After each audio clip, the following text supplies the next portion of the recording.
వామ్మో! పెసరట్టా? బాబోయ్! పెసర పునుగులా? ఏంటి పెసరపప్పు కూర అనే పిల్లలున్నారా మీ దగ్గర? అయితే అలాంటి పిల్లలు కూడా చాలా ఈజీగా తినే ఒక ఐటెమ్ చూపిస్తాను రండి మీకు. చాలా అంటే చాలా టేస్టీగా ఉంటది. తక్కువ ఇంగ్రీడియెంట్స్‌తో చేసేసుకోవచ్చనమాట. అలా అని టేస్ట్ ఏమీ బాగోకుండా ఉండదు. ఎంత బావుంటదంటే నేను చిన్నప్పుడు తిన్నాను. నాకిప్పటికి ఆ టేస్ట్ గుర్తుంది. అమ్మ చేస్తే చూసాననమాట నేను ఫస్ట్ టైము. అమ్మ వాళ్ళ అమ్మమ్మ దగ్గర నేర్చుకుంది. మరి మీరైతే చూసారో లేదో నాకైతే తెలీదు గానీ, నేనైతే వండాను, టేస్ట్ చేశాను కూడా. చాలా బావుంటది. మీకొకసారి చూపిద్దామని చెప్పి చేస్తున్నాననమాట.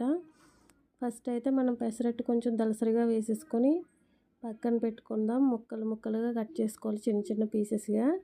పక్కన పెట్టేసుకున్నది ఆయిల్ పోసుకొని కొంచెం జీలకర్ర వేసుకొని, ఆనియన్స్ వేసుకొని వేయించేసుకుందాం. వేయించుకున్న తర్వాత కొంచెం సాల్ట్, కారం వేసేసుకొని వేయించుకున్న తర్వాత కొంచెం వాటర్ వేసుకొని ఆనియన్స్ ఉడికించుకుందాం. ఆనియన్స్ ఉడికినప్పుడు వాటర్ అలా పొంగుతుంది కదా! ఆ టైంలో మనం పెసరట్టు ముక్కలు పక్కన పెట్టుకున్నాం కదా! అవి తీసుకొని వేసేసుకోవాలి. వేసేసుకొని బాగా కలుపుకొని ఒక 5 మినిట్స్ మూత పెట్టేసి వదిలేస్తే దగ్గరికి ఎగిరిపోతుందనమాట. వాటర్ లేకుండా దగ్గరికి అయిపోయిన తర్వాత కొంచెం మన ఇంట్లో మసాలా ఏదైతే ఉందో అది వేసుకోండి. నేనైతే చికెన్ మసాలా ఉంది నా దగ్గర, అది వేసుకుంటున్నాను.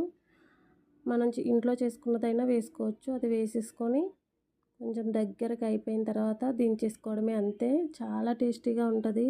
డెఫినెట్గా ట్రై చేయండి. తినని వాళ్ళు కూడా తింటారనమాట. నా వీడియో నచ్చితే ఒక లైక్ ఇవ్వండి. నా ఛానల్ని సబ్స్క్రైబ్ చేసుకోండి. అంతే వీడియో ఇంకా. Bye bye.